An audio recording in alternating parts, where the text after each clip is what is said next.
Come on in, pull up a chair and take a load off because today I'm going to be unboxing and taking a first look at All Bridges Burning from GMT Games. This is volume 10 in the coin series, and I will be diving in and cracking this open right after this.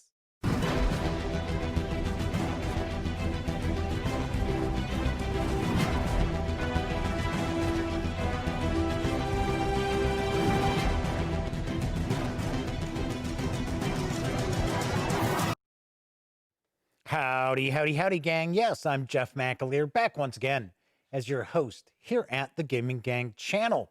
I happen to be the Grand Poobah of the GamingGang.com. As I mentioned in the open, I am going to be unboxing All Bridges Burning in just a moment. First of all, though, I do want to remind you, if you like this video, please give it a quick thumbs up.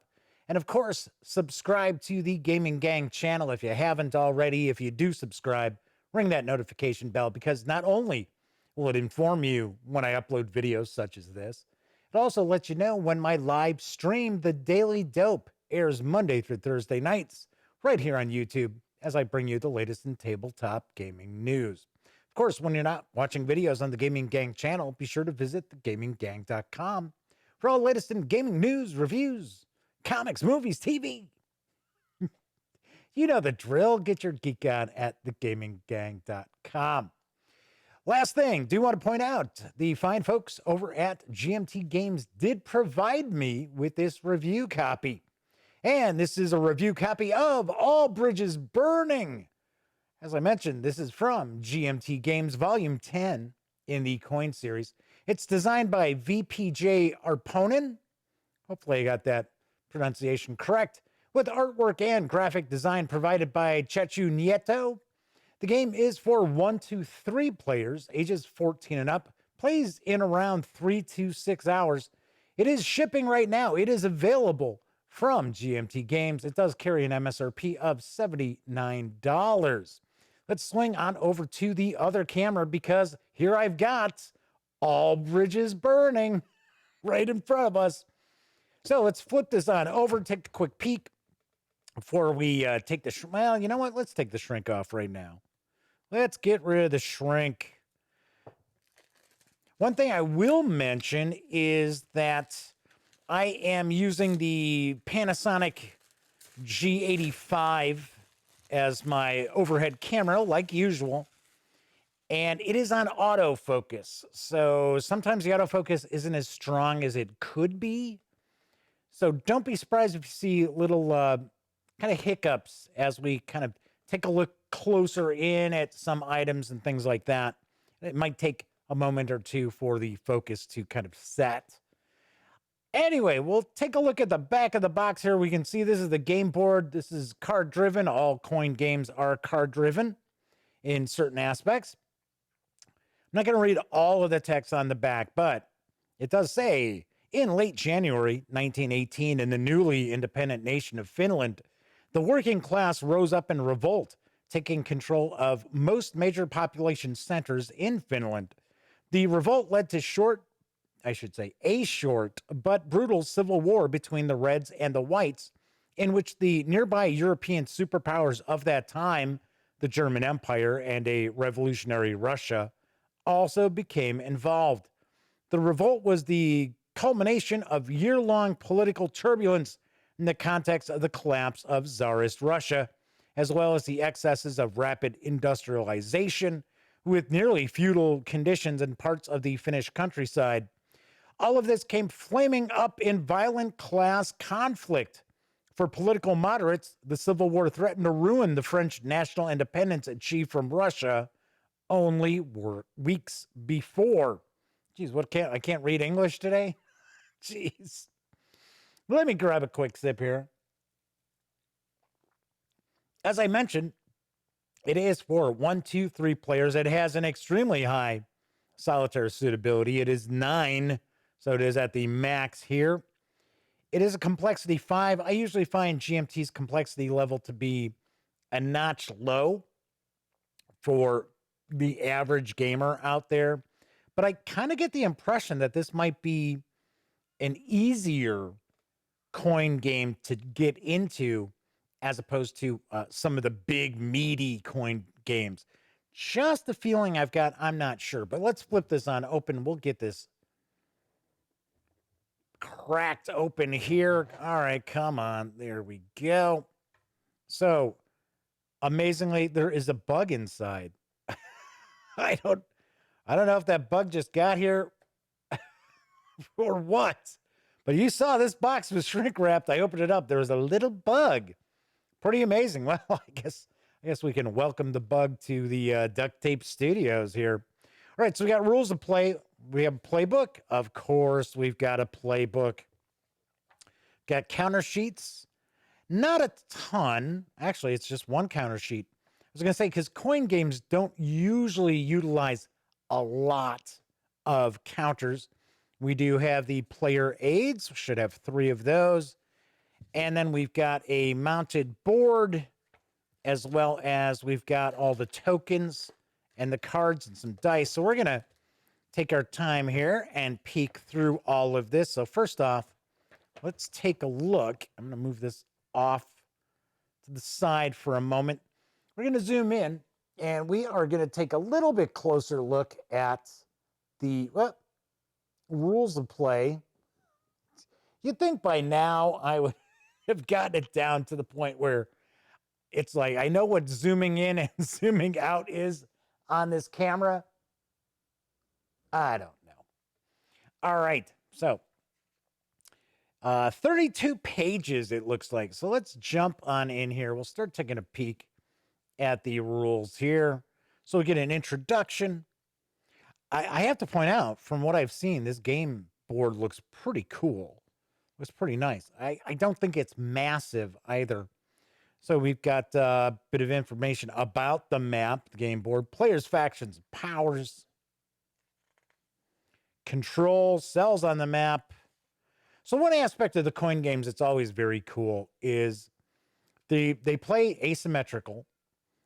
For the most part, usually each faction is going to have some various different actions they can take that no one else can take as well. I find that very cool.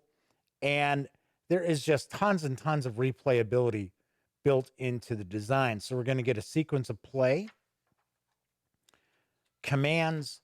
Other aspect of coin games is that there's always something different about each design that makes it unique. It is not just the same mechanics, just rehashed and recycled over and over and over again. Not at all. So we're getting special activities, events, propaganda rounds, and victory. Talking about non-players. So that's another aspect of coin games that's very appealing to a lot of people out there. You'll find, and we'll probably see it as we take a peek at the other components, the other contents in the box, we should have some AI flowcharts that can be utilized. So I can't say that every coin game has that. I'm almost positive every coin game has solitaire suitability. So here we're getting some information about some of these specific cards in relation to non-player AI. So here we've got some info about the non-player moderates. I'm going to take a stab, knowing really almost absolutely nothing about this game, that if you play 2 players, you're going to play red, white, and then you'll have the non-player moderates. That is probably my guess. So that is the rules of play. Let's take a look at the playbook.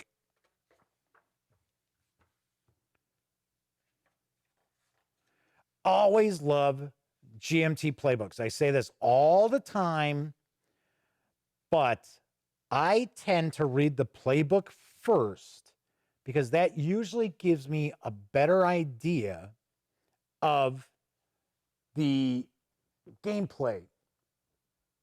All right, let's try to make sure that this is in focus. So I can't really tell on my screen because it's a little small. Looks like we're okay. Looks like we're all right. So just taking a peek through here so we get a historical background. Anyway, as I was saying, I love the playbooks because they're going to give you all the background information to set the scene if you're not familiar with what historical event or series of event or conflict that is being simulated. It's going to give you all this background information to kind of fill you in. We're going to see a detailed example of play. We normally get some designer notes. And I always read these before I jump into the rule book, even though I might end up being a little confused by what I'm reading.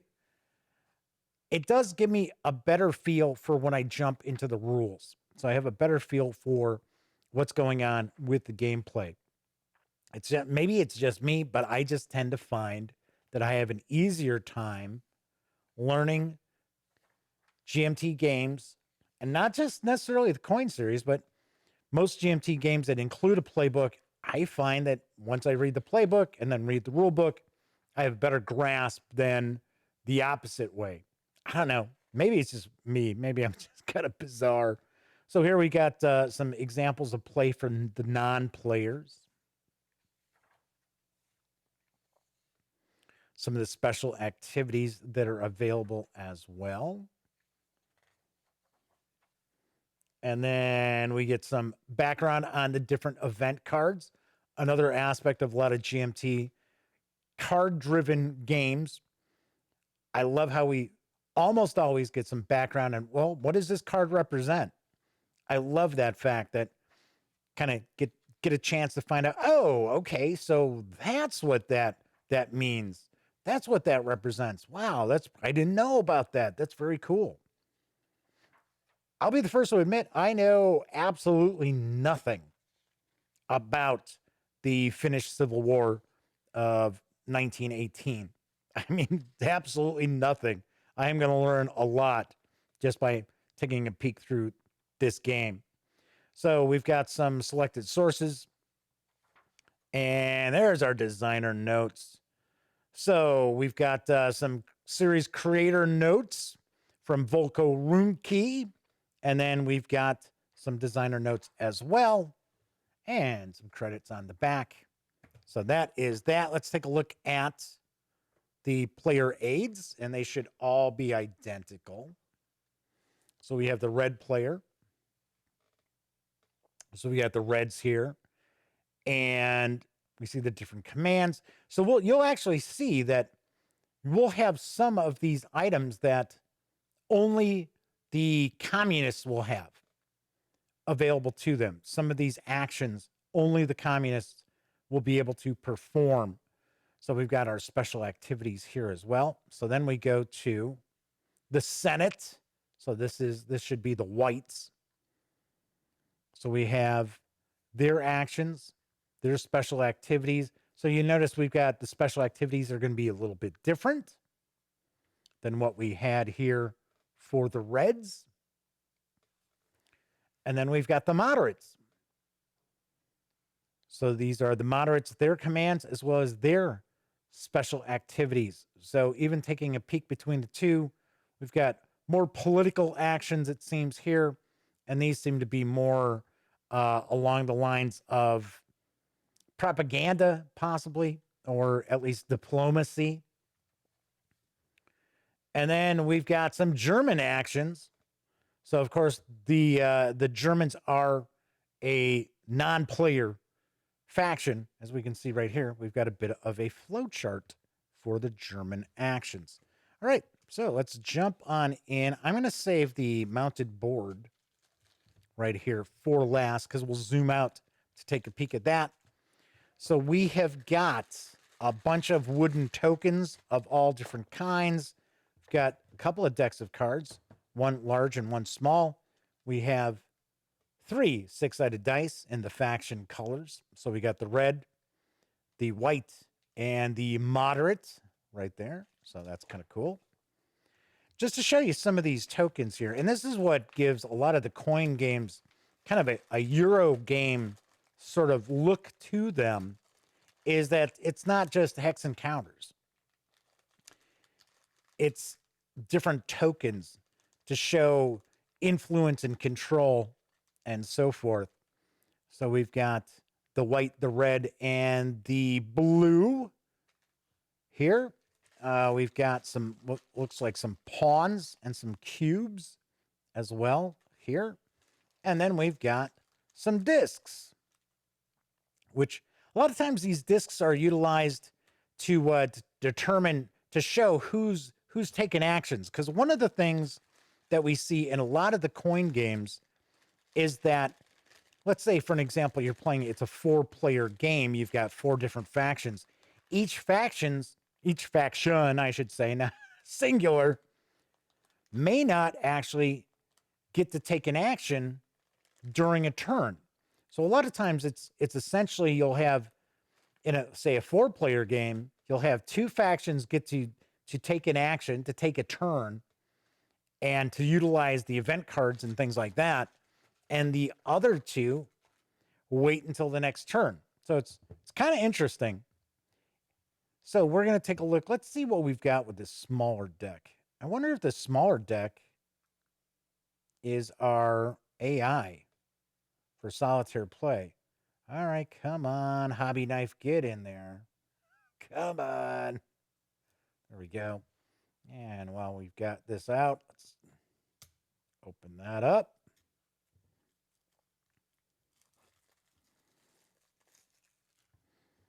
All right, so says, oh, non-player moderates. Yeah, there we go. I guess maybe if I looked at the front of the deck, I would have been able to see, oh, yeah, I guess it is for the AI. I think.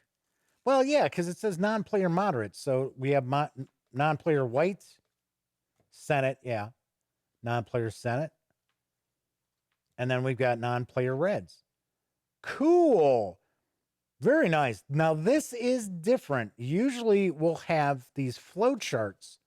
So I would think this might be kind of easier for people to understand, as opposed to sometimes the flow charts can be a little in depth, I guess we'll say.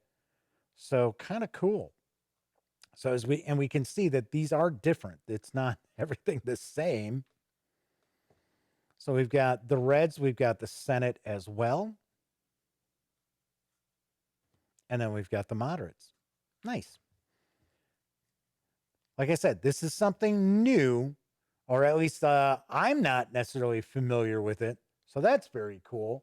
Very glad to see that. And now let's take a look here at the event deck. We'll just kind of page through some, or flip through some of these. February Revolution in Russia, July Days in Russia, October Revolution in Russia, Strikes, Powers Act, General Election, We Demand Manifesto, General Strike, Declaration of Finnish Independence, Weapons and Jaeger Jager is actually how I always heard it was pronounced, from Germany, Weapons from Lenin, Food supply issues, joblessness, cannons, trains.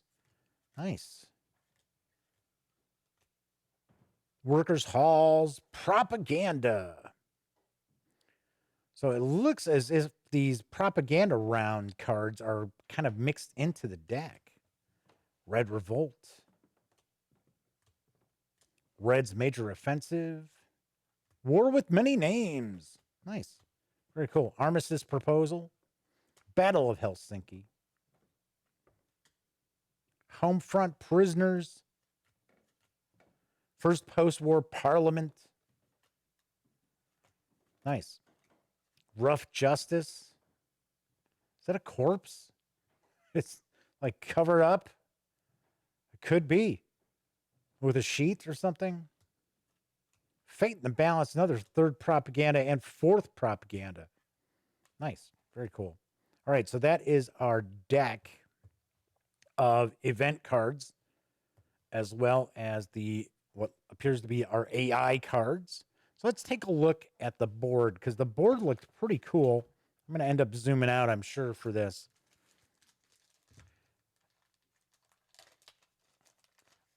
I always mention this when I take out a mounted board from GMT is you got to be real careful that you don't just catch one of the edges on the bag here.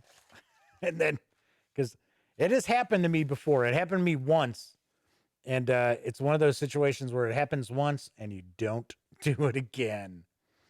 All right. So I can tell you right now, this board is much smaller than many of the coin boards.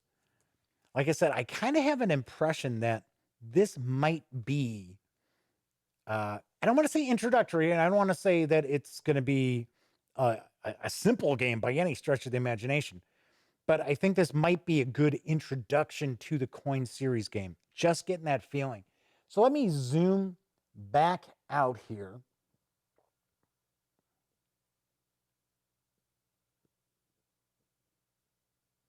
There we go. And let's make sure that we got that focus going, hopefully. All right, so this is the board here.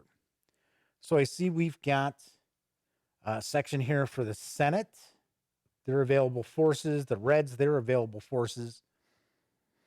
So it looks as if this is our turn track, possibly. Or it could be a victory point track. It might be a victory point track. It could mean that this moves kind of back and forth. Not sure. Not positive on that. So we've got German forces here, capabilities, prisoners of war, political display, a polarization track, and then we have a sequence of play. That's cool. So as I mentioned, remember I was talking about we'll have the discs that kind of show the player order for that turn. That's where we're going to have that. We've got eligible, who's not, who's passing. So when a player passes the opportunity for them to take their action to play an event card, they can usually get something out of it. So here it looks like if you pass, you're going to gain a resource.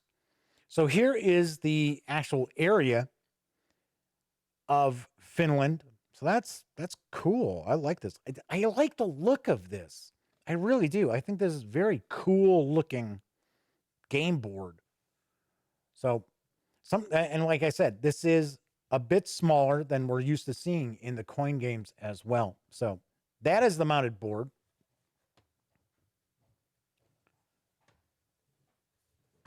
So we have all the different wooden tokens. We've got the 3 6-sided dice. We've got the decks of cards, the event cards, and then the non-player faction cards. We've got the mounted board. Just put that in there. We've got the player references, all 3 of them. Oh, one last thing we did not take a peek at were the counters.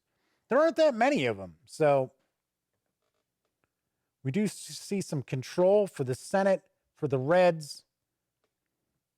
Let's flip these over. Do we have moderates control? No, guess not. Then we've got, it looks like we have some trains. Looks like we might have, these may be fortifications, commanders. And then we have some smaller terror markers, terror white and red. Nice. So, and of course, as you saw, they are dual-sided as well. So we also have the playbook and the rules of play, and that is what we find when we take everything from All Bridges Burning, Red Revolt and White Guard in Finland, 1917 to 1918, outside the box. So I'm going to swing back over to the other camera here.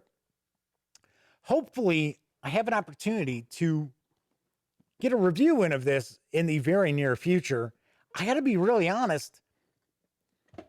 This pandemic has really, really thrown a wrench into a lot of especially the conflict simulations, the war games, the meteor games that I usually will play with my best friend, Elliot Miller, in order to do reviews.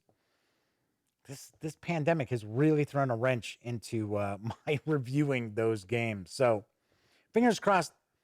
Like I said before, and I might be wrong, I might be completely wrong, but I do get the feeling that All Bridges Burning is more along the lines of an introductory game into the coin series. Not to say that this is simple or easy to win or anything like that, but it does strike me as the complexity level might be a little bit lower than many of the other coin series.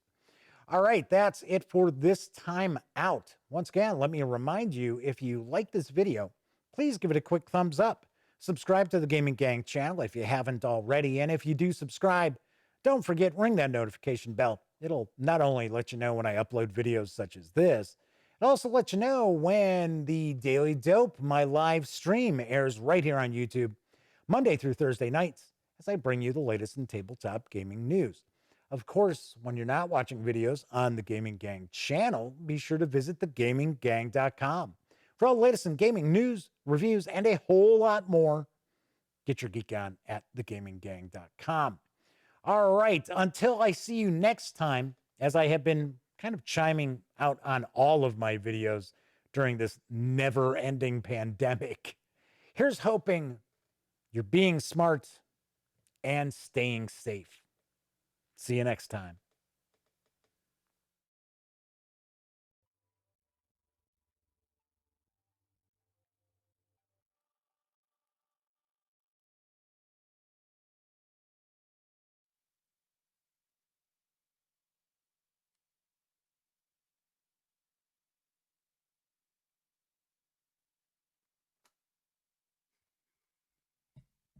Oh, you're still here.